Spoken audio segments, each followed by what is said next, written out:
نحمده ونصلي ونسلم على رسوله الكريم اما بعد اعوذ بالله من الشيطان الرجيم بسم الله الرحمن الرحيم انما يخشى الله من عباده العلماء وقال النبي صلى الله عليه وسلم العلماء ورثة الانبياء او كما قال عليه الصلاة والسلام اللهم صل على سيدنا محمد وعلى آل سيدنا محمد وبارک وسلم وصلی علیہ۔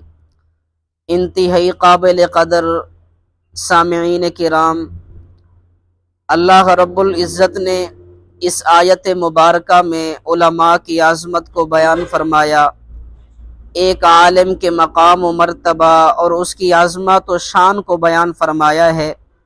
حدیث مبارک کے مطابق جناب نبی کریم صلی اللہ علیہ وسلم نے فرمایا کہ علماء یہ انبیاء کے وارث ہیں۔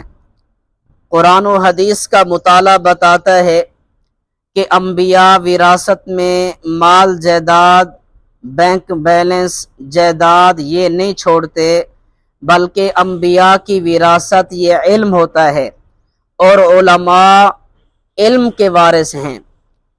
آج کی اس مجلس میں علماء کرام پر جو موٹے موٹے اعتراضات کیے جاتے ہیں ان کے جوابات آپ کی خدمت میں پیش کروں گا۔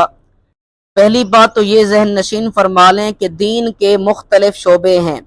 مسجد یہ بھی دین کا شعبہ، مدرسہ بھی دین کا شعبہ، میدان جہاد، سیاست، دعوت و تبلیغ، یہ سارے کے سارے دین کے شعبے ہیں، اور ان تمام شعبوں میں آپ کو علماء ملیں گے۔ مسجد میں دیکھیں گے آپ کو حافظ قرآن، قاری قرآن، عالم ملے گا۔ مدرسے میں آپ کو علماء نظر آئیں گے۔ سیاست کا میدان ہو، جہاد کا میدان ہو، دعوت و تبلیغ کا میدان ہو، ان تمام میدانوں میں آپ حضرات کو علماء نظر آئیں گے۔ علماء کرام پر سب سے پہلا اعتراض یہ کیا جاتا ہے کہ دیکھو آج کل علماء کی قدرتی موت ہو رہی ہے۔ امام اعظم ابو حنیفہ رحمۃ اللہ علیہ، امام شافعی رحمۃ اللہ علیہ، امام احمد بن حنبل رحمۃ اللہ علیہ، اور امام مالک بن انس رحمۃ اللہ علیہ، ان کے مقلدین کی آج قدرتی موت ہو رہی ہے، یہ قدرتی فوت ہو رہے ہیں۔ تو میں ذرا پیچھے نہیں جاتا، موجودہ دور اور اسی طرح تھوڑا عرصہ پہلے کی بات کرتا ہوں۔ ڈاکٹر عادل خان شہید رحمۃ اللہ علیہ، مولانا مسعود الرحمن عثمانی رحمۃ اللہ علیہ، مولانا عبدالحق اکوڑا خٹک والے، اور مولانا عبدالشکور صاحب جمعیت والے، یہ تمام علماء وہ ہیں جو شہید ہوئے ہیں۔ ان کو قدرتی موت نہیں ہے، یہ قدرتی فوت نہیں ہوئے، یہ شہید ہوئے ہیں۔ اس کے علاوہ بھی ایک لمبی فہرست ہے جو ہم آپ کی خدمت میں پیش کر سکتے ہیں۔ دوسرا اعتراض یہ کیا جاتا ہے کہ علماء بزدل ہیں، علماء جہاد کی بات نہیں کرتے، انفال کا ترجمہ نہیں پڑھتے، سورۃ انفال کا ترجمہ سناتے نہیں ہیں۔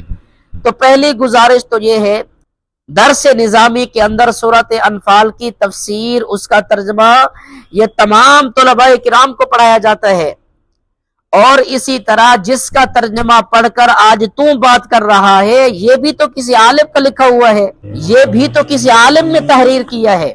تیسرا سب سے بڑا اعتراض یہ کیا جاتا ہے کہ دیکھو آج یہ جو علماء ہے یہ لوگوں کو گناہوں سے نہیں روک رہے، یہ امت کو گناہوں سے نہیں روک رہے، اور میرا دعویٰ یہ ہے کہ اس وقت پوری روئے زمین پر، پوری دنیا کے اندر اگر کوئی گناہوں سے روک رہا ہے تو وہ صرف اور صرف علماء کرام ہیں۔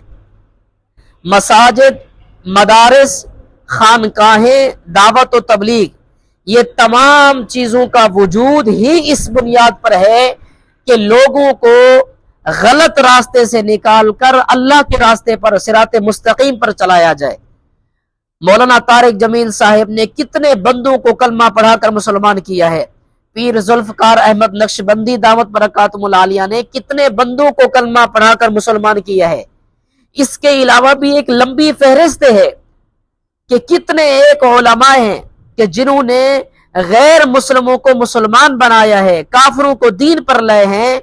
تو یہ دین پر لانا کس بات کی دلیل ہے؟ اور آخری بات یہ بھی ذہن نشین فرما لیں، یہ پرفتن دور ہے، ابھی ایک فتنہ دبتا نہیں ہے دوسرا سر اٹھا لیتا ہے۔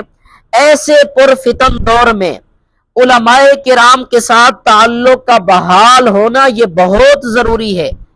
اگر علماء سے دور ہو گئے تو سمجھ لینا کہ گمراہی کے راستے پہ چل پڑے۔ اس پرفتن دور میں اگر آپ صراط مستقیم پر چلنا چاہتے ہیں تو اس کا شارٹ کٹ اور بہترین راستہ علماء کرام کے ساتھ تعلق ہے۔ میں اور آپ علماء کرام سے اپنے تعلق مضبوط کریں، انشاءاللہ تمام فتنوں سے محفوظ ہو جائیں گے۔ اس وقت سوشل میڈیا پر اور یہ نئے قسم کے لیبرل قسم کے جو نئے نئے لیکچرار اور دانشور ٹی وی اور اس طرح میڈیا پر آ رہے ہیں، ان تمام کی گفتگو کا خلاصہ اور ان کا جو ٹارگٹ ہے، نشانہ ہے، وہ یہی مولوی ہے کہ کسی طرح لوگوں کو، عوام کو علماء سے بدظن کرو، علماء کی نفرت ان کے دلوں میں ڈال دو، علماء سے ان کو کاٹ دو۔ جس دن یہ لوگ علماء سے کٹ گئے تو سمجھ لینا کہ یہ گمراہی کے راستے پہ چل پڑے۔ دعا ہے کہ اللہ رب العزت مجھے اور آپ کو علماء سے سچی محبت، عقیدت نصیب فرمائے۔ اللہ کریم تمام علماء کرام کو اپنی شایان شان اجر عطا فرمائے اور تمام علماء حق کی حفاظت فرمائے۔ وآخر دعوانا ان الحمد للہ رب العالمین۔